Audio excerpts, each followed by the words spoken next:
Hello friends, आज हम लेने जा रहे हैं बिजनेस स्टडीज का chapter number 2 principles of management. So first of all let us understand ये प्रिंसिपल्स क्या है। हमने जैसे फर्स्ट चैप्टर में पढ़ा था, वी वर डिस्कसिंग मैनेजमेंट को हम आर्ट माने, साइंस माने या प्रोफेशन माने, तो वहां पे हमने जिक्र किया था कि मैनेजमेंट को साइंस मानो और हमने दलील दी थी क्यों साइंस मानो। तो हमने कहा था साइंस के पास प्रिंसिपल्स है, लाइक आर्किमिडीज प्रिंसिपल, हमारे पास भी प्रिंसिपल्स हैं। आज हम उन्हीं प्रिंसिपल्स की बात करने जा रहे हैं। So first of all let us understand what are the principles. तो यहां हम बात करेंगे principles are broad and general guidelines. Principles are broad and general guidelines. Principles broad है, खुल के समझाएंगे, बट जनरल गाइडलाइंस है। General guidelines, general means for all, सबके लिए, but they are guidelines. Guidelines आपको गाइड किया गया है, चलना ना चलना, पूरा चलना आधा चलना, ये मैनेजर पे डिपेंड करेगा। Now first of all let's take the nature of management principles. Nature of management principle, तो very first nature of management principle is universal applicability. हमारे प्रिंसिपल्स भी यूनिवर्सली अप्लाई होते हैं। They could be applied anywhere of the world, they can be applied in any institution, could it be a commercial institution, could it be a educational institution, could it be a religious institution, हर जगह universally ये principles apply होंगे। आगे आता है they are general guidelines. General guidelines आपको follow करना है ही है, ऐसा नहीं है। जनरल गाइडलाइंस है, आप चाहो तो फॉलो करो अपने हिसाब से, थोड़ा चेंज करके फॉलो करो, but they are guidelines for you. Next is form through practice and experiment. Form through practice and experiment. हमारे मैनेजमेंट के प्रिंसिपल्स, रात को सोते सोते हमें सपना आया, हमने प्रिंसिपल दे दिया, ऐसा नहीं है। ये प्रिंसिपल्स भी कैसे डेवलप किए गए, कैसे बनाए गए, बहुत मेहनत मुशक्कत के बाद, after great and many years of practice and experiment. these principles are flexible।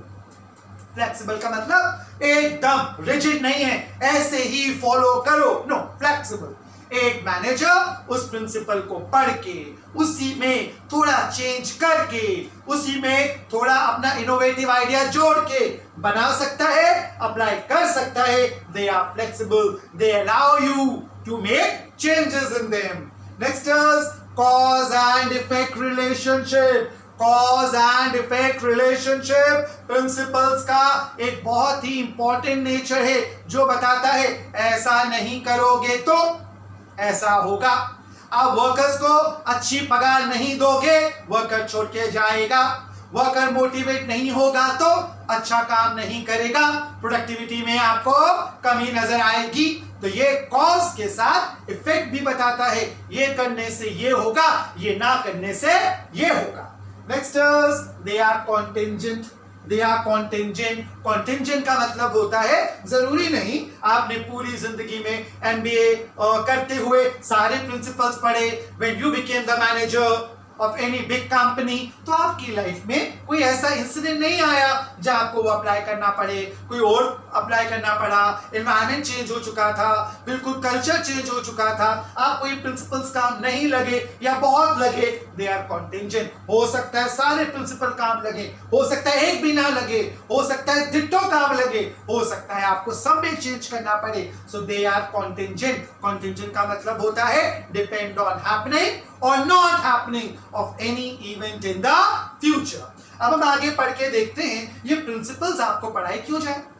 अब प्रिंसिपल्स पढ़ाने का एक बहुत इंपॉर्टेंट और बेसिक मकसद होता है कि when a student is doing MBA, तो जो सीनियर MBA पीपल होते हैं who have already served as managers in big companies, वो आते हैं और उन MBA स्टूडेंट्स को अपना तजुर्बा बताते हैं कि हमने जब प्रैक्टिस कर रहे थे, when we were in this company as a manager, तो हमारे सामने एक बार एम्प्लॉइज ने स्ट्राइक कर दी। स्ट्राइक बहुत ज्यादा लंबी चली, हमें झुकना पड़ा, हमने उस स्ट्राइक को कैसे टैकल किया, they share their experiences with you. तो जब कभी आप एमबीए कर जाओगे, आप किसी कंपनी में मैनेजर बन जाओगे और आपके वक्त पे कोई ऐसे एम्प्लॉइज आंदोलन करें, एम्प्लॉय स्ट्राइक करे, तो आपको एकदम वो वक्त याद आएगा, वो वाकया याद आएगा, वो उस मैनेजर का कथन याद आएगा कि once he came and gave a lecture कि उसने कितनी ब्यूटीफुली, कितने स्मार्टली इस स्ट्राइक को टैकल किया था इस तरीके से। Let me also try that technique, या एटलीस्ट ट्राई ना करूं, थिंक ऑफ दैट टेक्निक। तो ये प्रिंसिपल्स का मेन मकसद है एक मैनेजर को क्या देना। First, provide manager useful insight into reality, provide a manager useful insight into reality, उसका रियलिटी से सामना करवाना कि रियलिटी में ऐसा हो सकता है, ऐसा हो तो this track would be the better track.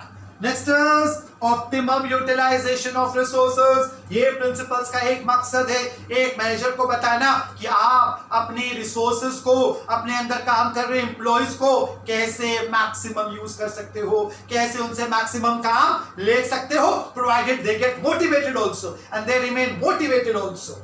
Next is scientific management. ये जितने भी प्रिंसिपल बनाए गए हैं बकायदा बहुत डीप सोच से, बहुत डीप रिसर्च से, बहुत डीप एक्सपेरिमेंट से, तो ये सारे साइंटिफिक हैं, हमने यूं ही नहीं बोल दिए।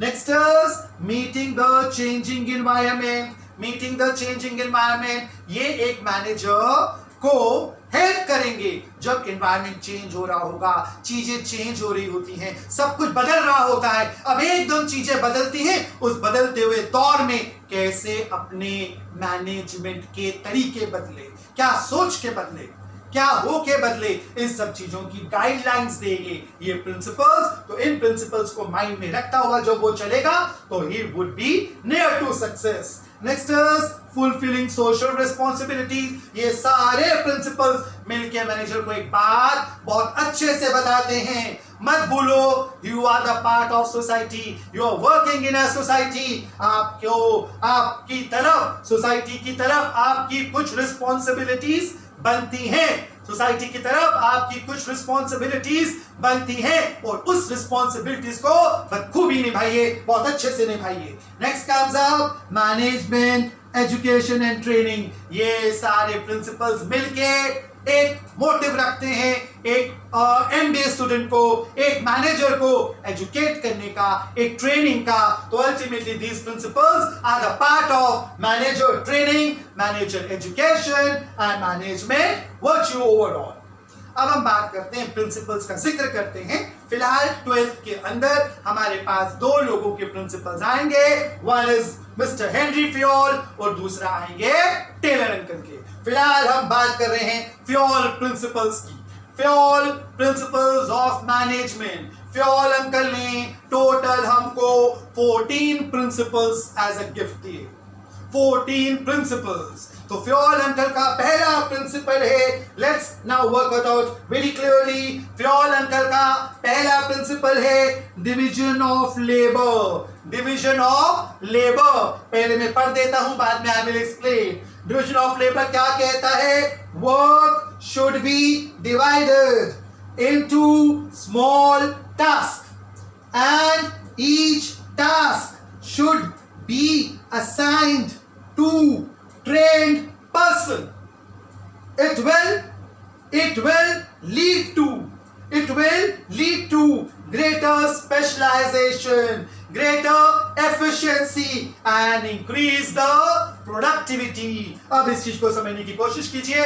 डिवीजन ऑफ लेबर का कहना है कि अगर हमारे पास एक काम है, फॉर एग्जांपल हमारी एक रेडीमेड गारमेंट्स की फैक्ट्री है, वेयर वी मैन्युफैक्चर शर्ट्स, हम शर्ट बनाते हैं, तो सारे टेलर्स हैं। अब हर टेलर को ये मत बोलिए हर tailor has to make 10 shirts today, हर टेलर को आज 10 शर्ट बनानी है, ऐसा मत करो। सारे टेलर्स को लाइन से बिठा दो और उनको बोलो ये कपड़ा है आज इसकी शर्ट्स बनेंगी। टेलर नंबर 1 आप कपड़े की कटिंग करो, टेलर नंबर 2 आप उसमें शर्ट की कटिंग करो, टेलर नंबर 3 आप स्टिचिंग करो, टेलर नंबर 4 आप उसमें बटन लगाओ, टेलर नंबर 5 आप उसको आयरन करो, टेलर नंबर 6 आप उसको पैक करो। शर्ट्स को पैक करना भी कहां आसान होता है। You might have seen readymade shirts की पैकिंग कितनी एक्स्ट्रा एक्सपेंसिव होती है। सो इन दैट केस इस तरह से काम दो, काम को डिवाइड करो, हर एक इंसान को एक एक टुकड़ा काम का दो। इससे होगा क्या, अब वो जो टेलर अंकल फर्स्ट वन जो उसका काम क्या दिया हुआ है मैंने, थान में से कपड़ा काटो, वो करते करते सेम काम 5 साल में इतना एक्सपर्ट हो जाएगा कि अगर लाइट चली भी जाएगी, अंधेरे में भी कैंची चलाएगा तो भी कपड़ा सही नाप का कटेगा। उसे बार बार इंची टेप लेके मीटर टेप लेके नापना नहीं पड़ेगा। सेकेंड, जब वो कपड़ा काट के दूसरे को देता है जो शर्ट की कटिंग करता है, 5 साल से सेम काम करते करते वो इतनी बेहतरीन कटिंग करेगा कि उसके थ्रू वेस्टेज नहीं होगा, कपड़े का कटिंग में गड़बड़ नहीं होगा। थर्ड वाले का काम है स्टिचिंग करना, थर्ड टेलर उसको स्टिच करता है। अब स्टिच करते हुए उसको बड़े आराम से उसका स्पीड बन जाएगा, बिकॉज उसका सुबह से लेके शाम तक पिछले 5 सालों में यही काम है। जिससे होगा क्या, वो जो स्टिच करता है वो स्टिचिंग में स्पेशलाइज हो जाएगा, स्टिचिंग में स्पेशलाइज हो जाएगा। जो कटिंग करता है वो कटिंग में स्पेशलाइज हो जाएगा। जो उसके बाद बटन लगाता है वो बटन इक्वल डिस्टेंस पे इक्वल अलाइनमेंट में लगा पाएगा, उसमें बिल्कुल स्पेशलाइज हो जाएगा। काम करने की स्पीड बढ़ जाएगी। काम करने की स्पीड से होगा क्या, जहां शर्ट पहले 10 बनती थी दिन की, अब वही शर्ट्स 20 बनेंगी, प्रोडक्शन बढ़ जाएगा। This was division of labour. Now next come to the next principle. Next principle is authority and responsibility. Authority and responsibility. Authority means power to take decision. पहली लाइन क्या लिखेंगे, authority means power to take decision. Responsibility means obligation to complete a job. Obligation to complete a job. Authority and responsibility are two sides of the same coin. Authority and responsibility go hand in hand. Mere responsibility, only responsibility, no interest in carrying out the duties. Mere authority क्या बना देगी, will make a person arrogant and misuse the power. Now let's understand authority and responsibility. Authority और responsibility बोलती है कि authority का मतलब power होता है, responsibility का मतलब होता है आपको काम करके देना है, you are responsible. But authority और responsibility क्या है, two sides of same coin. किसी मैनेजर को अगर power दो तो responsibility भी बराबर मात्रा में दो, अगर रिस्पॉन्सिबिलिटी दे रहे हो तो पावर भी बराबर मात्रा में दो। बिना अथॉरिटी के वो काम कर नहीं पाएगा, काम हो नहीं पाएगा। और अगर खाली आपने उसको रिस्पॉन्सिबिलिटी दे दी, पावर नहीं दी, तो भी काम नहीं होगा। सिर्फ रिस्पॉन्सिबिलिटी दी, अथॉरिटी नहीं दी, तो भी काम नहीं होगा। सो बेटर है दोनों को बराबर तोल के बराबर बैलेंस मात्रा में दिया जाए। Without authority responsibility is not able to do और carry out any work, and without responsibility authority is useless. Authority arrogant बना देगी, वो पावर का मिसयूज करेगा, रिस्पॉन्सिबिलिटी तो सर पे कोई है नहीं। Third principal comes discipline. ये प्रिंसिपल डिसिप्लिन पे बहुत जोर देता है, and it says discipline should be maintained at all levels. Top level, medium level, bottom level, all should maintain proper discipline. Discipline काम की effectivity को बढ़ा देती है, काम में effectiveness ला देती है, production को बढ़ा देती है। Next principle, and the very important principle, comes unity of command. According to unity of command, every employee should receive order from one superior only. I'm repeating, every employee should receive order from one superior only, otherwise it will result in confusion, it will result in conflict, it will result in disturbance, it will result in overlapping. अब इसको समझने की कोशिश कीजिए। Unity of command का कहना है command, order एक ही इंसान दे, जैसे आप मार्च पास करते हैं, मार्च पास में एक जो आगे बंदा चल रहा होता है उसको कहा जाता है गिव द कमांड। अगर दो को बोला बोथ गिव द कमांड, तो पीछे वाला क्राउड, पीछे वाले जो मार्च पास करके आ रहे, दे विल बी कंफ्यूज किसका ऑर्डर माने। तो order should be given only by one person.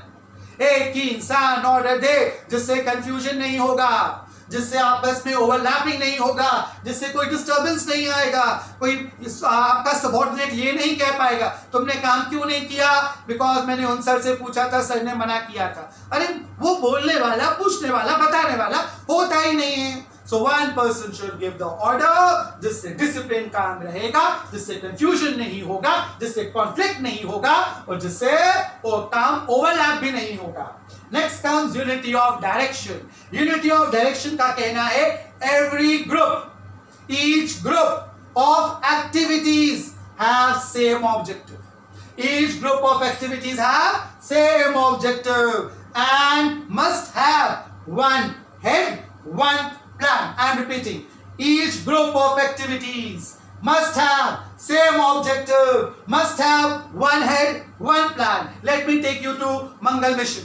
तो मिशन मंगल आपने मूवी देखी। मिशन मंगल में क्या था, बहुत सारे साइंटिस्ट थे, सबके अलग अलग काम थे। एक का काम था डिजाइन बनाना, एक का काम था कैमरा फिट करना, एक का काम था उसको कैपेबल बनाना, एक का काम था उसमें फ्यूल इंजेक्ट करना। मगर मोटिव, इरादा, प्लान सबका एक ही था। Mangal mission should be a success under one plan, one head. That should be the unity of direction. काम सबके अलग अलग। तो कहीं फ्यूल इंजेक्ट करने वाले ये ना बोले my fuel injection was very successful, भले वो यान जो है यानी कि वो जो सैटेलाइट है वो सक्सेस हुई या नहीं हुई, it could be anybody fault, my injection was successful. Camera वाला बोले my camera was installed in a very better way, उसके बाद सक्सेस होना ना होना does it depend on me? No, it depends on everyone. It's a prime responsibility of every objective. तो सबका direction, सबका मोटिव, सबका एम एक ही होना चाहिए। That is, Mangal mission should be a success and our corporate objective, company के objective should reach its goals. Next is subordination of individual interest to a group interest. Subordination of individual interest to a group interest. ये कहता है interest of organization should be given priority. Interest of organization should be given priority over one individual employee. In such a case, एक employee को एक pleasure trip के लिए कहीं जाना है, कैंसिल कर दे, क्योंकि उस दिन अगर कंपनी की मीटिंग आ रही है तो कंपनी की मीटिंग के लिए वो कैंसिल कर दे, अपने इंटरेस्ट को सबऑर्डिनेट कर दे, दबा दे। क्यों?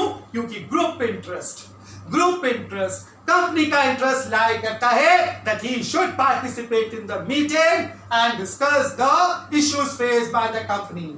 Next comes up remuneration to employees. Remuneration का मतलब होता है पगार। Remuneration to employees, ये प्रिंसिपल कहता है salary remuneration should be given to employees. It should be how much? कितने दिया जाए? It should employee should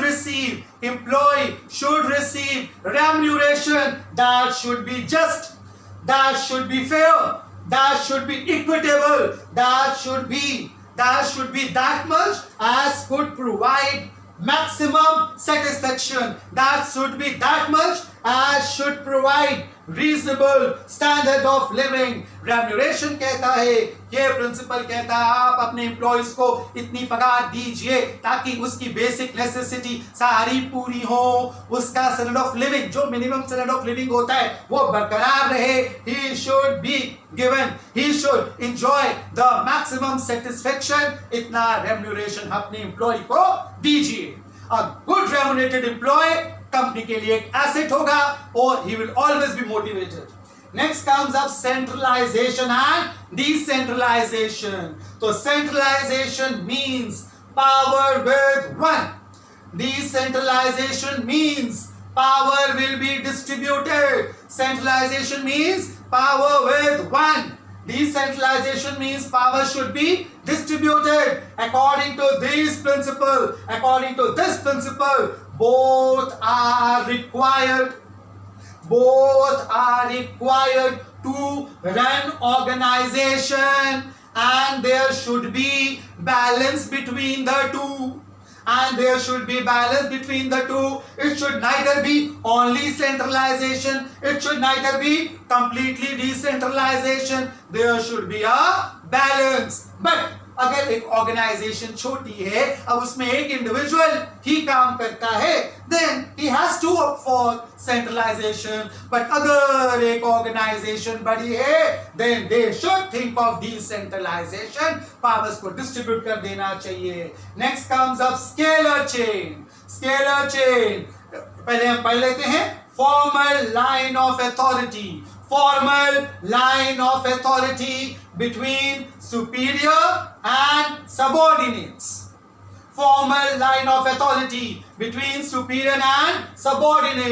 Second point, it should never be violated. But during emergency, there is a provision of a gangplank. अब हम समझते हैं scalar chain कहता है कि ऊपर प्रिंसिपल का कैबिन, नीचे वाइस प्रिंसिपल का कैबिन, फिर टीचर आया, फिर स्टूडेंट्स आए. तो एक स्केलर चेन फॉलो होना चाहिए. स्टूडेंट को कुछ भी पूछना है, सर क्लास में पंखा नहीं चल रहा, सीधा प्रिंसिपल के कैबिन में नहीं जाए, टीचर को बोले. टीचर प्रिंसिपल के कैबिन में डायरेक्टली ना जाए, वाइस प्रिंसिपल को बोले, वाइस प्रिंसिपल के कैबिन में जाए. ऐसे ही अगर प्रिंसिपल को कोई अनाउंसमेंट करनी है, डायरेक्टली क्लास में घूमने ना आ जाए, बच्चों का छुट्टी है. No, he should maintain the dignity of the level. एक स्केलर चेन होना चाहिए. इसे हियार्की बोलते हैं. Top, middle, bottom.